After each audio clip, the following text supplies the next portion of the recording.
is going to be how to expose this villain, how to find out about this villain, how to let the course of true love run us. And then there's another couple. And the first couple are named Claudio and Hero. The second couple are named Beatrice and Benedict. They're already in love. They're madly in love with each other, but they don't know it. They think they can't stand each other. They hate love. There's one, Beatrice at one point says, "I'd rather hear my dog bark at a crow than a man say he loves me." She thinks that crows are more sincere than men. And so that's the second plot. And these characters who are in love and don't know it, and so are about to ruin their lives themselves, they don't need a villain. They have to be tricked into realizing their love. So I leave you at this point of suspense. Right. Are they going to be tricked into love? Is the horrible villain going to be defeated? This cast is fabulous. You're going to enjoy this play. And I'm delighted to see you all here. I'm retired. I don't see how you could possibly guess that I'm a retired Shakespeare professor.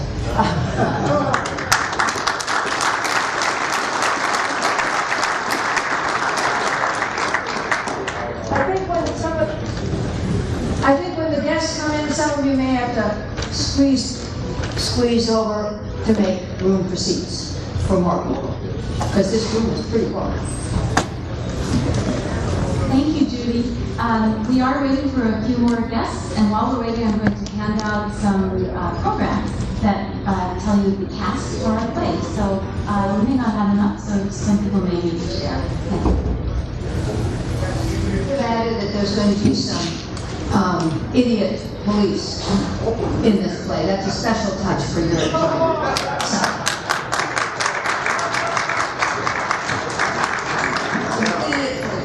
I'm going to be very anxious for the performance to start. And I just want to explain one thing about the police, is that when Shakespeare wrote this play, many of the people who were likely to see it were illiterate. They're not reading yet. Most people are getting information by ear. So to be able to read is a matter of great pride. And this policeman, as I think you will see, takes very comic pride in his accomplishments. But one thing about this is that probably he is, and he wants to use, they're word men. The Elizabethans are word men. Shakespeare is word men. And the police uses as big, long words as he possibly can. But because he didn't grow up with them, because he's not used to them, many of these words are mispronounced, are garbled, and are used incorrectly. And the guy who's playing the policeman does a really good job with this. You have to listen carefully to see for where he is, thinks he's speaking very well and is speaking very badly. These are called malapropisms. When you when you mix up a word and use it in the wrong context. But I would like to hear from any of you. Do any of you have any questions at all about what you're about to see?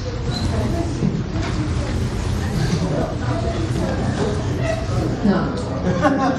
There's going to be characters coming down the aisle. There's going to be characters coming out from all directions. There's going to be music. There's going to be dance. What more could you have on a Monday morning?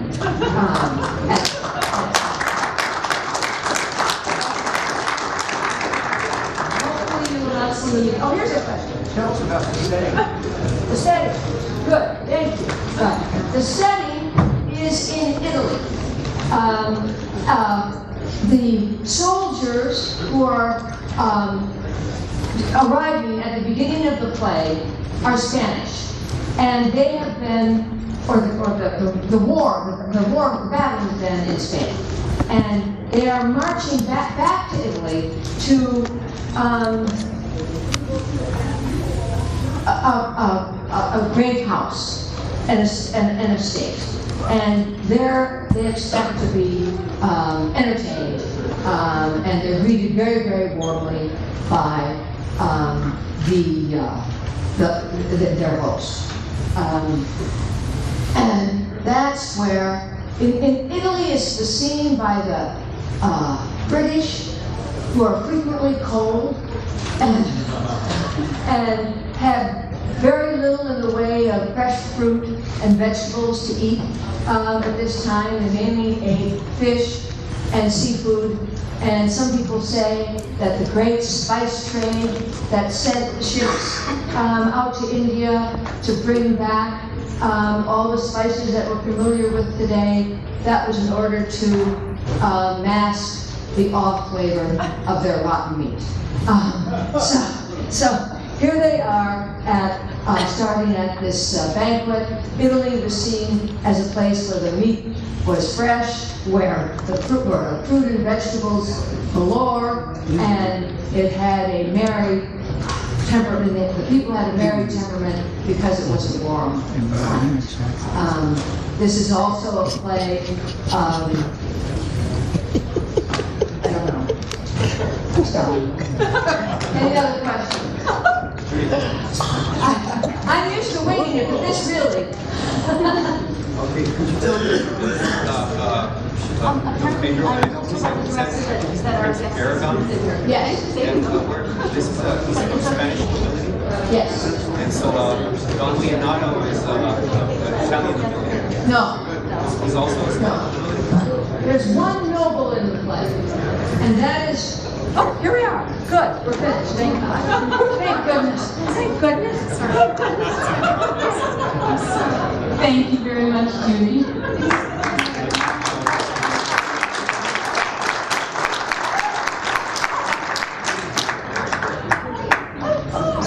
Well, thank you all for your patience. For those of you who don't know me, my name is Steve Emmerich. I coordinate the art program here at San Quentin. We offer painting, drawing, obviously theater, which maybe many of you after seeing this performance will want to participate in. We also have a creative writing program. Several of our artists who come in from the outside, Patrick, Katya, and Zoe, would you please stand? Yes. These are artists that are professional artists that come in once a week and teach a class in the Art Center up across from the Mac Shack. I just wanted to do a few house cleaning and then some introductions and turn it over to Leslie and Soraya. We are going to have a 5-minute break. It's a fairly long play. We also had delays, so if you could please, that 5-minute break, just make it efficient. Like quickly get a drink of water, stand up and stretch. If you don't need to do anything, just stretch where you are so that we can get back in and get the rest of the performance going. And that way, once we've completed, then you're welcome to go back to your education classes. I'd also like to point out that San Quentin, what you're here today is you're participating in history. San Quentin has a history of theater arts as well as all the arts. 50 years ago, the first production of Waiting for Godot was performed by a group of Indians. They got together, learned the script, and performed in one of the chapels. 20 years ago, a Swedish director, with the blessing of Samuel Beckett himself, came, worked with several men, and did a production of Waiting for Godot. One of the gentlemen out of that production is in this production today. So you're not just here kind of getting out of your classroom or under lock and key. You're part of participating in historic events that break the barriers, that show that men inside have the same capability and strength of people on the outside, that you're human, that you can take on challenges and meet those. And these gentlemen certainly have done that. They've been working hard. You may have even seen them on the yard practicing their lines. So I just really want to welcome you and let you know that you're here in a greater purpose than what may have been, initially appear. And with that, I'm going to turn it over to Leslie.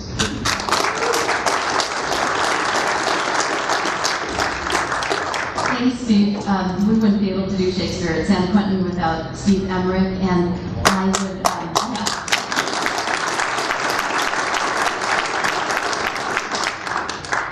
Marin Shakespeare Company is a professional theater. We put on productions in the summer at Dominican University, which is just a couple miles from here. I hope someday everybody in this room will be able to come out and sit under the stars in the summer and see a Shakespeare production at Forest Meadows.